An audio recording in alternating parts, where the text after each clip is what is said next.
series, and this is our last week in this series, Just Jesus. We've been talking about the four Gospels, Matthew, Mark, Luke, and John, and we've kind of been talking about those four different angles or four different vantage points that we get through the Gospels. And we said, we could have been left with one story, one cohesive, consistent story, but instead we have four vantage points that allow us to see the life of Jesus through a different lens, to be able to understand who he was and to be able to get it. Because I think for many of us, there are different authors that we connect with, a different understanding that helps us to kind of see who he really is in a unique way. And this morning, we're looking at the Gospel for Hope, the Gospel of John, that is written differently. It's written for new and searching Christians. 90% is unique to John. It's written differently than the other, what's known as the Synoptic Gospels. The Synoptic Gospels means that they're a synopsis of the life of Jesus. Matthew, Mark, and Luke are kind of just summarizing his life, where John is telling a story for a point. He's specifically targeting a group of people that he is patterning stories in the book of John to say, look, Jesus is performing this sign or makes a claim about himself, and he's forcing people to make a decision about who they believe he is, who they understand him to be. And that's why John was written. It was written between 85 and 90 AD, so about 50 years after Jesus had died and risen from the dead.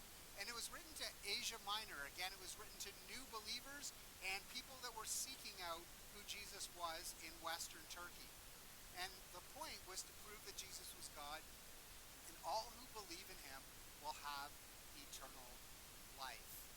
So the Apostle John was one of the original 12 disciples. He was known as the one who Jesus loved.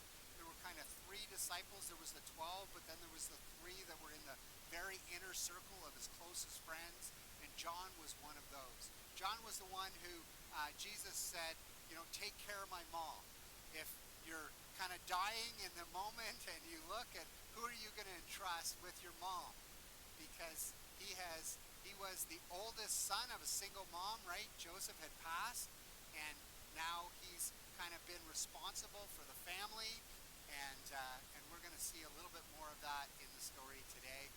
It was an eyewitness account, and he worked as a fisherman along. John worked as a fisherman along with his brother James and his father Zebedee. So we're going to kind of walk through the Gospel of John this morning. We're going to kind of go chapter by chapter. We're going to look specifically at a few stories and understand more about it. But the Gospel is set up to prove that Jesus is God. That's the point. That's what he's doing. And stories show Jesus claiming to be God, performing miracles and signs as God, and then people being challenged to decide if he is God. Is he really who he said he was? And so we have 7 stories, and 7 is kind of God's number in Scripture. And so we have 7 stories where Jesus says, I am. And the name I am is the name that God used for himself throughout the Old Testament. I am the I am who I am. When Moses asked, who are you? He said, I am. And so we have Yahweh in the Old Testament, which is just breathing. So it's, if you kind of breathe,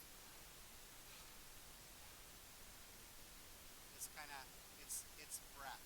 And so his name was the breath of life. And so, but his name was also I am who I am. And so at the woman at the well, he describes himself as God. When he walks on water, he describes himself as the I am. When he's claiming to be from heaven, when the disciples ask who he is, when claiming to be eternal after washing their feet and while being arrested. And then he describes who the I am is. He says, I am the bread of life. I'm the one who sustains you. I am the light of the world. In other words, I light your path. I am the gate for the sheep, meaning that I am the one who allows you to enter heaven. I am the good shepherd. I'm the one that guides you and directs you throughout your life if you listen to my voice. I am the resurrection, meaning that you can only be resurrected from the dead through him. And then he says, I am the way, the truth, and the life, kind of summarizing up all of those things. So he's going to be the way that guides you both here and now and later. He is the truth. He's the one that actually gives us all knowledge and understanding. And he is the life. He's the resurrection that allows us to live eternally. And finally, he says, I am the true vine, meaning that I am the one that sustains you. When you're plugged into me, you're going to have life to the fullest. And when you're not plugged into me, you're going to have a counterfeit understanding of what life is about. And you're going to miss out on the best parts of what life is. And so he begins this gospel saying in John 1:1, in the beginning, which harkens back to the book of Genesis, but it's different than the Gospel of Mark because it continues, in the beginning was the Word, and the Word was with God, and the Word was God, referring to Jesus. That Jesus has always been eternal. Although Matthew and Luke describe the birth of Jesus through Mary, we know that Jesus pre-existed the incarnation in that time. He has always existed. And he was with God in the beginning. Through him all things were made. Without him nothing was made that has been made. In other words, John is claiming that Jesus is the creator of all things and has always existed. So his thesis statement right up front is Jesus is the one and only God. And then he begins to address the gods of Asia Minor. And this is really interesting as you study the history and the understanding of Turkey and this particular area of Asia Minor. Dionysus was the god who turned water into wine. And so one of the main stories is Jesus' first miracle in John 2 where he turns water into wine. Asclepius was the god of healing. And so in John chapter 4 and John chapter 5, it begins to go through all of the different healing miracles of Jesus. And then Demeter was the goddess of bread. And in John 6, we see a story where Jesus multiplies bread. And so we're going to walk through some of those stories this morning to understand how John is set up to kind of show us that Jesus is better than the gods that they believed in the area that they believed in. And so the first was Jesus is the God who turns water into wine, better than Dionysus in John 2, 1 to 11. So on the third day, a wedding took place at Cana in Galilee, and Jesus' mother was there, and Jesus and his disciples had also been invited to the wedding. It's not a wedding like ours, more similar to the reception, but the honeymoon night is in a tent at the wedding. So that's not awkward. But imagine it, you're at a reception, you're partying it up, you're eating lots of great food, drinking some wine, and then the bride and groom are said, go on into the tent and consummate your marriage. And when you come out, everybody will cheer. As a dad, awkward. But that's what it was like. When the wine was gone, I can't imagine why they were drinking all the wine. Jesus' mother said to him, they have no more wine. Which all of us think that's a shame. But I got to tell you, in this culture, it was an incredible shame, and let me explain why. Jewish fathers would lay down wine from the first day for their daughter's wedding that they loved their daughter. Because Jewish men wanted a son to carry on the father's name, to continue it on. And so having a daughter meant that maybe his name wouldn't be continued on. And so at the point that he decided that he loved her, he would begin to set aside wine for her for the day of her wedding. And if they ran out of wine, it meant that the father hadn't loved his daughter enough to provide for her. So you can imagine the shame that the daughter was feeling and the father was feeling. Because now everybody knows when the father began to love his daughter. It's kind of crazy, but it is the way it was. So when the wine was gone, Jesus' mother said to him, they have no more wine. Which, you got to wonder what Jesus was doing at home. Right? Because she's a single mom, probably struggling a little bit to provide, trying to figure it out because Joseph is gone and no longer doing the carpentry work and providing for the family. And so there might have been a bit of a struggle here, right? And so Jesus must have been doing something to have Mary know that she could say, hey, look, they have no more wine. And you know what to do. Because she knows what he can do. But this is his first public miracle. But Jesus says this to her, woman, why do you involve me? Which if I said that to my mother, I got to tell you, it would not go over well. Jesus replied, "My hour has not yet come." His mother said to the servants, "Do whatever he tells you," because he's going to listen to his mama. Mary expects Jesus to comply, and he does. So nearby stood 6 stone water jars, the kind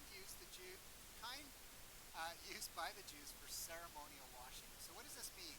This means that the Jewish people used these ceremonial washing jugs to make themselves clean after touching on holy everyday things.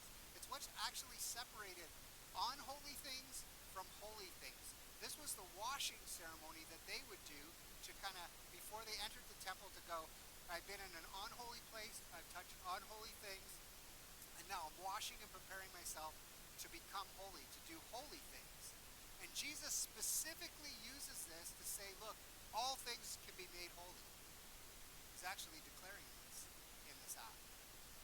So nearby stood 6 stone water jars, the kind used by the Jews for ceremonial washing. Each of these jugs was holding from 20 to 30 gallons, which is going to blow your mind when you find out how much that is. Jesus said to the servants, "Fill the jars with water." So they filled them to the brim. Full. This is 900 bottles of wine. It's 75 cases. It's 4,500 glasses of wine. Did Jesus make enough wine for the party? Do you think it might have been more than enough? Do you think it might have been an excessive amount of wine? Now, their parties went on for a week. This is not a one-day party, just to be super clear. Remember, the chuppah tent occurred during the ceremony one evening, and so this was 4,500 glasses of wine spread out over a period of time. Who knows how many? We do know that Jesus doesn't instruct us to get drunk. Okay? We can drink wine. Jesus drank wine. So when we say we can't drink wine, we're saying that Jesus sinned. And so we have to be careful not to say that we can't drink wine. Now, you can choose not to drink wine. You can say, I can't drink wine because that's not healthy for me personally because I'm addicted or I have issues with it, or it's just not good for my health. But we need to be careful in the church because, again, Jesus was making unholy things holy, right? He was making things that other people wanted to kind of say were wrong, and he was saying, no, they're right. And he's doing that with these ceremonial washing jugs by saying this. And so we need to be careful as the church. So Jesus washes away the shame, though, of the bride and her father instantaneously. I mean, how much does the father love his daughter if he provides 4,500 glasses of wine? I mean, that's just a whole new level of love, right? But wait, it doesn't stop there. Then he told them, now draw some out and take it to the master of the banquet. They did so. And the master of the banquet, this is like a wedding planner today, tasted the water that had been turned into wine, and he did not realize where it had come from. Though the servants who had drawn the water knew, then he called the bridegroom aside and said, everyone brings out the choice wine first, and then the cheaper wine after the guests have had too much to drink. But you have saved the best till now. What does that mean? That means that Jesus has made wine from before she was born. Because the Father has given the best wine first, which means from the youngest age that he set aside wine. That had already been drank, and that wasn't even comparable to the wine that Jesus made. Which means that Jesus loved her before she was even formed in her mother's womb. And that's the story for you and I. That before you were even formed, he loved you. He knew who you were. He's counted every hair on your head, written your name in the palm of his hand because he loves you. And in this first miracle, Jesus is declaring his love over her, over his daughter, over women. In a society that might have wanted a son, he's declaring, no, this is the place of the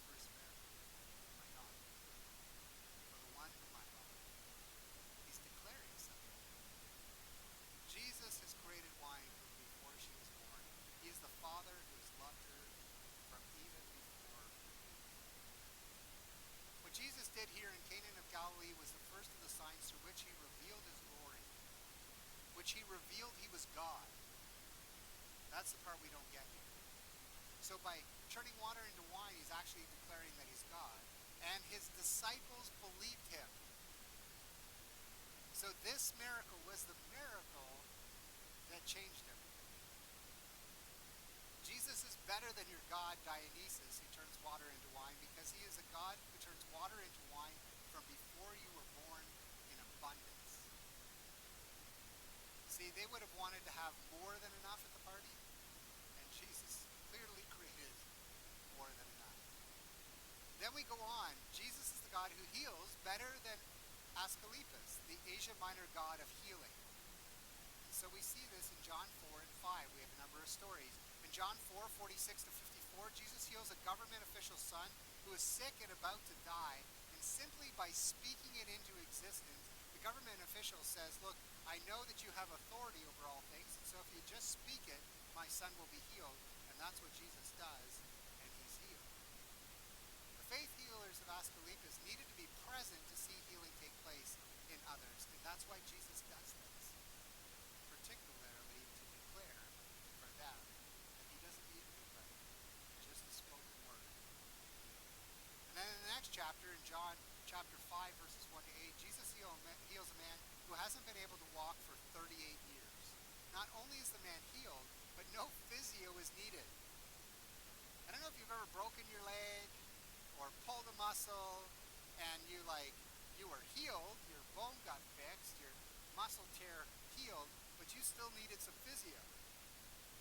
This person didn't need physio. The faith healers of Asclepius were able to heal people by having them wash, in particular, fountains in the shrines of Asclepius as they were stirred. This man was sitting by those pools and hadn't been healed for 38 years. Jesus comes over and heals him instantaneously. Jesus is able to heal people that are going to die without even needing to be present. Jesus is able to heal people who have been suffering for 38 years without using their stirred waters. And so they're saying, look, Jesus is a better God than the one your father did. And then in chapter 6, Jesus is a provider God, is a better provider God than Demeter, the goddess of bread in Asia Minor. In John 6, 1 to 15, Jesus feeds 5,000 men plus women and children. How many people is this? This is about 20,000 people, they say. Which, if you've ever been in the Canadian Tire Centre, it seats 18,615 people with concession stands available at all times. But here Jesus has fed more than that with 2 small fish and 5 small barley loaves. And 12 baskets are left over afterwards. What's the significance of that? In Asia Minor, when hosting a party, you always wanted to have food left over to show that you had adequate provision for all your guests. In other words, at the wedding, they would have been providing more than enough wine so that there was wine left over so that you could show that you had enough for all your guests. Here, Jesus has 12 baskets left over, showing that he had enough for the 12 tribes of Israel left over. That all of the family was being provided for, even the family that wasn't there. He's better than Demeter, who provides bread. Jesus provides more than enough food for everyone.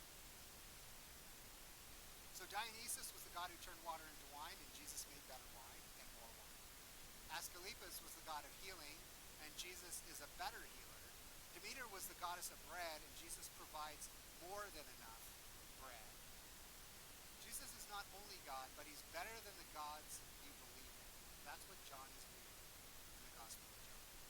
He's helping us to understand that we may have gods in our lives, small g, but he is the big G God that is bigger than all those other things. Our gods today are probably things like productivity, accomplishment and success, money, image, power, failure, even for some, illness. We can make a god for us today because we want to stay in it, we want to stay the victim, and we make those things our gods today. What are the gods in your life? You need to realize Jesus is better and bigger. What are those things that you've kind of made bigger than you? Needing to be provided for? Like he doesn't have it under control for you?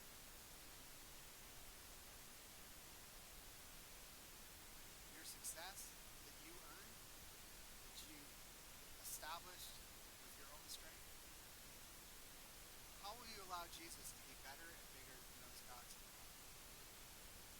If it's productivity and you wear that badge of busyness everywhere you go, when people say to you, how are you doing? Oh, I'm busy. I'm so busy. I'm doing all these things. I've gone and I've done this and then this and then this and then that and this and then this and then that. And then I only slept 3 hours last night, but I got up in the morning and I did it again. I am productive. How about taking a Sabbath? From sundown to sundown, 24 hours of actual rest. Accomplishment and success, recognizing his blessing in it, that you only had the opportunities you had and were only placed in the places that you were placed, and you were only given the opportunities you had because of the blessing of God.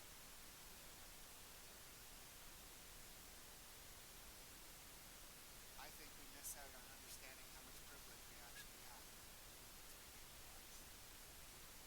Or the money that we have, given that we have 10% of the Christians in the globe and Western world, and that's all of the Western world.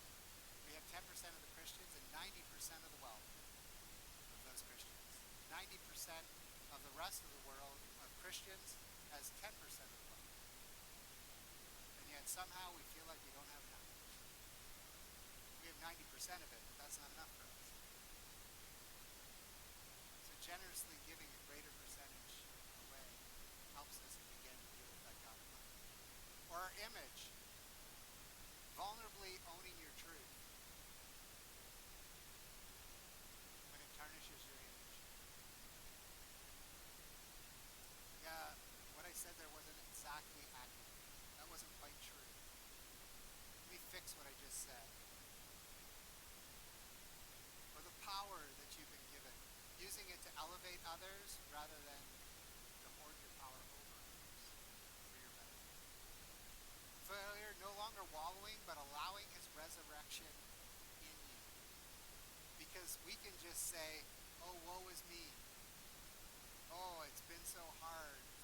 I'm struggling so much. And we actually make a God out of that rather than trusting in God to deliver us from these things. Or our illness, no longer believing he can make us well, but believing that we're actually going to stay on him. And that he's not even capable of healing us. What if we started to tear down some of these gods? How much better would life be? How different would our